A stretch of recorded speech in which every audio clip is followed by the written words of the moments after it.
Hi friends, welcome to Shamees kitchen. എല്ലാവർക്കും സുഖമാണല്ലോ. ഇന്ന് നമ്മൾ തയ്യാറാക്കുന്നത് നമുക്കെല്ലാവർക്കും ഒരുപോലെ ഇഷ്ടമുള്ള ജെല്ലി മിഠായിയാണ്.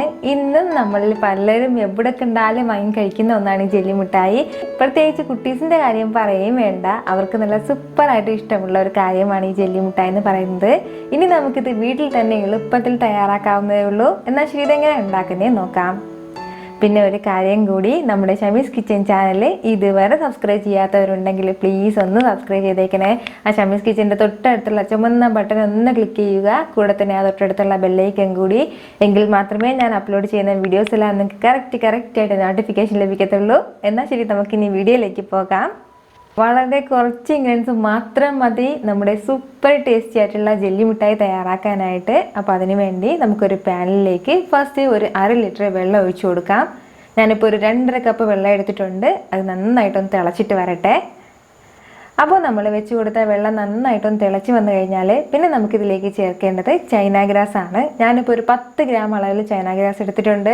അപ്പോൾ ഈ ചൈന ഗ്രാസ് ഇല്ലാന്നുണ്ടെങ്കിൽ പകരം നമുക്ക് ജെലാറ്റിൻ ആണെങ്കിലും മതിയാവും. ജെലാറ്റിൻ ആണെന്നുണ്ടെങ്കിൽ 20 ഗ്രാം അളവിൽ നമ്മൾ ജെലാറ്റിൻ എടുക്കണം. അപ്പോൾ ഇത് രണ്ടും ഇപ്പോൾ എല്ലാ സൂപ്പർ മാർക്കറ്റിലും കിട്ടുന്ന ഒന്നാണ്. ഞാൻ മുമ്പ് പുഡിംഗ് റെസിപ്പിയൊക്കെ തയ്യാറാക്കിയിരുന്ന ടൈമിൽ ചൈന ഗ്രാസിനെ പറ്റി ഫുൾ ഡീറ്റെയിൽ ആയിട്ട് പറഞ്ഞിട്ടുള്ളതായിരുന്നു. അപ്പോൾ ചൈന ഗ്രാസ് എന്ന് പറയുന്നത് വെജിറ്റേറിയൻ ആണ്. അപ്പോൾ അതാണ് ഞാൻ എടുത്തിട്ടുള്ളത്. ചൈന ഗ്രാസ് കിട്ടിയില്ല എന്നുണ്ടെങ്കിൽ ജെലാറ്റിനും മതിയാവും. ഇത് 10 ഗ്രാം ഉണ്ട്. ഇതുകൂടി നമുക്കിതിലേക്ക് ചേർക്കാം. അതിനുശേഷം നല്ലതുപോലെ ഒന്ന് മിക്സ് ചെയ്ത് കൊടുക്കാം. തിളച്ച വെള്ളത്തിൽ ഇട്ടിട്ട് വേണം നമ്മൾ നന്നായിട്ടൊന്ന് മിക്സ് ചെയ്തെടുക്കാനായിട്ട്. ആ സമയത്ത് ഇതെല്ലാം നല്ലതുപോലെ ഒന്ന് മെൽറ്റായി കിട്ടും. നമ്മൾ നന്നായിട്ടൊന്ന് മെൽറ്റായി കിട്ടുന്നത് വരെ ഇളക്കി കൊടുത്തുകൊണ്ടേ ഇരിക്കണം. ഒരു 3 മിനിറ്റ് നന്നായിട്ടൊന്ന് തിളച്ച് കഴിഞ്ഞാൽ ഇത് നല്ലതുപോലെ ഒന്ന് മെൽറ്റായി കിട്ടും. നമുക്ക് പെട്ടെന്ന് മെൽറ്റായി കിട്ടാൻ വേണ്ടിയിട്ട് മിക്സിയിലിട്ടൊന്ന് ചെറുതായിട്ട് പൊടിച്ചിട്ട് ചേർക്കുകയാണെന്നുണ്ടെങ്കിൽ പെട്ടെന്ന് തന്നെ ഇത് മെൽറ്റായി കിട്ടും. ഞാനിപ്പോൾ ഇത് അങ്ങനെ ചേർക്കുകയാണ്. അപ്പോൾ നമ്മുടെ ചൈന ഗ്രാസ് ഇപ്പോൾ നല്ലതുപോലെ മെൽറ്റായിട്ട് വന്നിട്ടുണ്ട്. ഇത് നന്നായിട്ട് തിളച്ചിട്ടുണ്ട്. ഇത് ഇത്രയും മതിയാവും. ഈ ടൈമിൽ നമുക്കിതിലേക്ക് ചേർക്കേണ്ടത് ഇതിന് ഇത്രയും ആവശ്യമായിട്ടുള്ള മധുരമാണ്. അപ്പോൾ ഞാൻ ഒരു 200 ഗ്രാം അളവിൽ പഞ്ചസാര എടുത്തിട്ടുണ്ട്. അപ്പോൾ നമ്മുടെ ഷുഗറിൻ്റെ അളവെല്ലാം നമുക്ക് ഇഷ്ടമുള്ളത്, ഒരുപാട് മധുരം വേണ്ട എങ്കിൽ ഇതിനനുസരിച്ചിട്ട് കുറച്ചാൽ മതിയാവും. കുറച്ചുകൂടി വേണമെന്നുണ്ടെങ്കിൽ കുറച്ചുകൂടി നമുക്കിതിലേക്ക് ചേർക്കാം. ഞാനിപ്പോൾ 200 ഗ്രാമാണ് എടുത്തിട്ടുള്ളത്. ഇതുകൂടി ചേർക്കാം ഇതിലേക്ക്. ഷുഗർ കൂടി ചേർത്ത് കൊടുത്ത ശേഷം വീണ്ടും നല്ലതുപോലെ ഒന്ന് മിക്സ് ചെയ്ത് കൊടുക്കണം. ഈ ഷുഗറെല്ലാം നന്നായിട്ടൊന്ന് മെൽറ്റായി കിട്ടിയാൽ മാത്രം മതിയാവും. ഇപ്പോൾ നമ്മുടെ പഞ്ചസാരയും നന്നായിട്ട് മെൽറ്റായിട്ട് വന്നിട്ടുണ്ട്. ഇത് ഇത്രയും മതിയാവും. ഇനി നമുക്കിതിലേക്ക് ഫൈനലി ചേർത്ത് കൊടുക്കേണ്ടത് ഒരു പകുതി നാരങ്ങയാണ്. ഒരു നാരങ്ങ ചേർത്താലും പ്രശ്നമില്ല. അപ്പോൾ അതിൻ്റെ കുരുവെല്ലാം കളഞ്ഞതിന് ശേഷം ഈ പകുതി നാരങ്ങയുടെ ലെമൺ ജ്യൂസ് കൂടി ചേർക്കാം. ഇത് നമ്മൾ ചേർക്കുമ്പോഴത്തേക്കും ചെറിയൊരു പുളിപ്പെല്ലാം ഇങ്ങനെ കിട്ടും. അപ്പോൾ ഇത് സ്കിപ്പ് ചെയ്യാതെ ഈ നാരങ്ങ ചേർത്തേക്കണം. എങ്കിൽ മാത്രമേ നമ്മൾ മിഠായിയൊക്കെ കഴിക്കുമ്പോഴത്തേക്കുള്ള ആ ഒരു ചെറിയ പുളിപ്പുണ്ടല്ലോ അത് കിട്ടത്തുള്ളൂ. ഒരു നാരങ്ങ നീര് വരെ നമുക്കിതിലേക്ക് ചേർക്കാം. ഞാനിപ്പോൾ പകുതിയെ ചേർത്തുള്ളൂ. അപ്പോൾ ചെറിയൊരു പുളിയേ ഉണ്ടാവുള്ളൂ. അപ്പോൾ ഇതുകൂടി ചേർത്ത് കൊടുത്തിട്ട് നന്നായിട്ടൊന്ന് മിക്സ് ചെയ്ത് കൊടുത്തിട്ട് ഒരു തവണ ഒന്ന് തിളച്ച് കഴിഞ്ഞാൽ നമുക്കിനി ഫ്ലെയിം ഓഫ് ചെയ്യാം. ഇത് ഇത്രയേ ഉള്ളൂ. നമുക്കിനി ഇത് മാറ്റാം. മാറ്റിയതിന് ശേഷം ഉടൻ തന്നെ നമുക്കൊരു 3 ബൗളിലേക്ക് ഇത് സെപ്പറേറ്റ് ആയിട്ടൊന്ന് ഒഴിച്ച് വെക്കണം. ഇത് ചൂടോടെ തന്നെ നമ്മളിതെല്ലാം ഇതുപോലെ ബൗളിലേക്ക് ആക്കി വെക്കണം. തണുത്ത് കഴിഞ്ഞാൽ പിന്നെ അത് ഉറഞ്ഞു പോകും. ഞാനിപ്പോൾ ഇതൊരു 3 ബൗളിലേക്ക് മാറ്റിയിട്ടുണ്ട്. ഇനി നമുക്കിതിലേക്ക് ഇഷ്ടമുള്ള ഫ്ലേവറോ ഇഷ്ടമുള്ള കളറോ ചേർത്ത് കൊടുക്കാം. ഇപ്പോൾ നിങ്ങൾക്ക് കളർ മാത്രം മതി, ഫ്ലേവർ ഒന്നും വേണ്ടെന്നുണ്ടെങ്കിൽ അങ്ങനെ നമുക്കിതിലേക്ക് ചേർക്കാം. അതല്ല ഫ്ലേവർ വേണമെന്നുണ്ടെങ്കിൽ ആ ഫ്ലേവർ നമുക്കിതിലേക്ക് ചേർക്കാം. ഞാനിപ്പോൾ നമ്മുടെ ഈ ഫ്ലേവറിലുള്ള കളറാണ് ഞാൻ എടുത്തിട്ടുള്ളത്. സാധാരണ നമുക്ക് ഈ ജെല്ലി മിഠായി കിട്ടുന്നത് റെഡും ഗ്രീനും യെല്ലോ കളറിലൊക്കെയാണ് കൂടുതലായിട്ട് കിട്ടുന്നത്. അപ്പോൾ ഇതിന് വേണ്ടിയിട്ട് ഫസ്റ്റ് നമുക്കിതിലേക്ക് മാംഗോ ഫ്ലേവർ ചേർക്കാം. അപ്പോൾ നമുക്ക് എത്രത്തോളം കളർ വേണോ അതിനനുസരിച്ചിട്ട് ഫ്ലേവർ ചേർത്താൽ മതിയാവും. ഫ്ലേവർ ചേർത്ത് കൊടുത്ത ശേഷം ഇത് വീണ്ടും നല്ലതുപോലെ ഒന്ന് മിക്സ് ചെയ്യാം.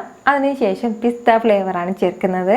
അതും ചേർത്തിട്ട് നല്ലതുപോലെ ഒന്ന് ബൗളിൽ മിക്സ് ചെയ്ത് കൊടുക്കാം. പിന്നെ വേണ്ടത് സ്ട്രോബെറിയാണ്. അപ്പോൾ സ്ട്രോബെറിയും ചേർത്തിട്ട് നല്ലതുപോലെ മിക്സ് ചെയ്യാണ്.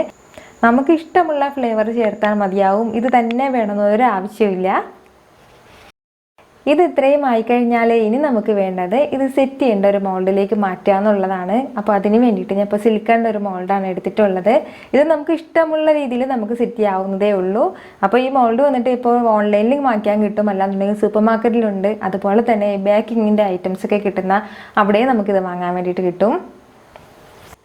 നമ്മളിപ്പോൾ ഏതിലേക്കാണോ ഈ ജെല്ലിയുടെ മിക്സ് ഒഴിച്ച് കൊടുത്തിട്ട് സെറ്റ് ചെയ്യാൻ വേണ്ടി വെക്കുന്നത് അതിലേക്ക് ഒരല്പം ഓയിൽ കൂടി പുരട്ടി കൊടുക്കുകയാണെന്നുണ്ടെങ്കിൽ ഇത് സെറ്റായ ശേഷം പെട്ടെന്ന് തന്നെ ഈസി ആയിട്ട് നമുക്ക് ഇളകി കിട്ടും.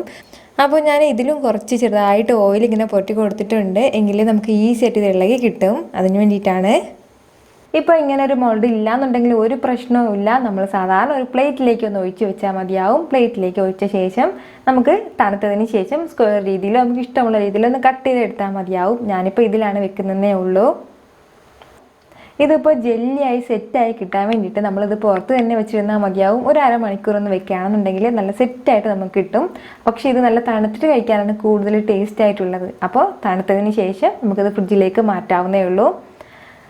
നമ്മുടെ ജെല്ലിയെല്ലാം ഇപ്പം നല്ലതുപോലെ തണുത്തിട്ട് വന്നിട്ടുണ്ട്. ഇനി നമുക്ക് ഇതിന്ന് ഈസി ആയിട്ട് റിമൂവ് ചെയ്തെടുക്കാവുന്നതേ ഉള്ളൂ. കൈ വെച്ചിട്ട് ഇതുപോലെ ചെറുതായിട്ട് താഴ്ന്ന് പ്രസ് ചെയ്ത് കൊടുത്താൽ ഇതുപോലെ ഈസി ആയിട്ട് നമ്മുടെ ജെല്ലിയെല്ലാം റിമൂവ് ആയിട്ട് കിട്ടും. സൂപ്പർ ടേസ്റ്റി ആയിട്ടുള്ള ഒരു ജെല്ലിയാണിത്. ഇതുവരെ ഇതുപോലെ ട്രൈ ചെയ്തിട്ടില്ല എന്നുണ്ടെങ്കിൽ ഉറപ്പായിട്ട് നിങ്ങളിത് ട്രൈ ചെയ്ത് നോക്കണം. എല്ലാവർക്കും ഇത് നല്ലതുപോലെ ഇഷ്ടമാവും. പ്രത്യേകിച്ച് ഇതിൻ്റെ ആ ചെറിയൊരു പുളിപ്പൊക്കെയാണ് കൂടുതൽ ടേസ്റ്റായിട്ട് ഇത് വരുന്നത്. ഇതുപോലെ മാറ്റിയ ശേഷം നമുക്ക് വേണമെന്നുണ്ടെങ്കിൽ ഒന്ന് പഞ്ചസാരയിൽ ഒന്ന് കോട്ട് ചെയ്ത് എടുക്കാം. അത് നമ്മുടെ ഇഷ്ടമാണ്. നമുക്ക് വേണമെന്നുണ്ടെങ്കിൽ മാത്രം ചെയ്താൽ മതിയാവും, ഇല്ലാന്നുണ്ടെങ്കിൽ നമുക്കത് സ്കിപ്പ് ചെയ്യാം. ഈ ഒരു രീതിയിൽ നമുക്കിതുപോലെ ചെറുതായിട്ടൊന്ന് ഷുഗറിലൊന്ന് കോട്ട് ചെയ്ത് എടുക്കുകയാണെന്നുണ്ടെങ്കിൽ കാണാനൊക്കെ ഒരു പ്രത്യേക ഭംഗിയാണ്. ഞാൻ സാധാരണ ഈ ജെല്ലി മിഠായി തയ്യാറാക്കുന്ന ടൈമിൽ ഇതുപോലെ ഷുഗറിലൊന്നും കോട്ട് ചെയ്ത് എടുക്കാറില്ല. നിങ്ങൾക്ക് വേണമെന്നുണ്ടെങ്കിൽ മാത്രം ഇതുപോലെ ഒന്ന് കോട്ട് ചെയ്ത് എടുത്താൽ മതിയാവും, ചെറിയൊരു ഭംഗിക്ക് വേണ്ടിയിട്ട്. ചെറിയ ചെറിയ ഫംഗ്ഷനൊക്കെ നമ്മുടെ വീട്ടിൽ വരുമ്പോഴത്തേക്കും നമുക്കിതുപോലെ ഈസി ആയിട്ട് നമ്മുടെ ജെല്ലി മിഠായി തയ്യാറാക്കി വെക്കാവുന്നതാണ്. എല്ലാവർക്കും ഇത് നല്ലതുപോലെ ഇഷ്ടമാവും. അപ്പോൾ നമ്മുടെ ഈ ജെല്ലി മിഠായി കണ്ടതിന് ശേഷം നിങ്ങൾക്ക് ഈ ചാനൽ യൂസ്ഫുള്ളായിട്ട് തോന്നുന്നുണ്ടെങ്കിൽ മറക്കാതെ സബ്സ്ക്രൈബ് ചെയ്തേക്കണേ. വീണ്ടും നല്ലൊരു ഉഷാറ് വീഡിയോ ആയിട്ട് ഞാൻ വരുന്നതായിരിക്കും. അതുവരേക്കും എല്ലാവരും ഹാപ്പി ആയിട്ടിരിക്കുക, സന്തോഷമായിട്ടിരിക്കുക, ചിരിച്ചുകൊണ്ടിരിക്കുക. Take care friends.